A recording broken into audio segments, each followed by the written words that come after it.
ನಾನು ಕರ್ನಾಟಕ ಪ್ರದೇಶ ಕಾಂಗ್ರೆಸ್ ಸಮಿತಿಯ ಪ್ರಧಾನ ಕಾರ್ಯದರ್ಶಿ.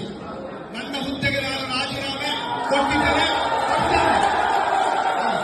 ನೋಡಿ, ಒಂದು ನಿಮಿಷ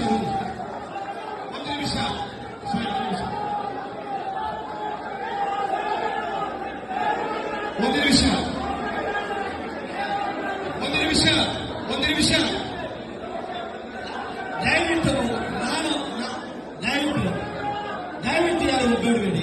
ಪ್ಲೀಸ್ ಸೈಲೆಂಟ್, ಪ್ಲೀಸ್. ನನ್ನ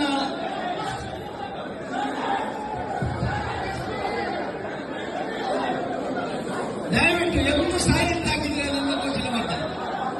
ಯಾರು ಮಾತಾಡಬಾರ್ದು. ನಾನು ಇಷ್ಟೆಲ್ಲ ವಿಚಾರಗಳನ್ನು ಹೇಳಿದ್ದು ಇದೆಲ್ಲವನ್ನು ತಮ್ಮ ಗಮನದ ಅವಗಾಹನೆಗೆ ಬರಬೇಕು ಅನ್ನೋ ಉದ್ದೇಶದಲ್ಲಿ ಹೇಳುವುದು ಕೇಳಿ. ನಾನು ದಕ್ಷಿಣ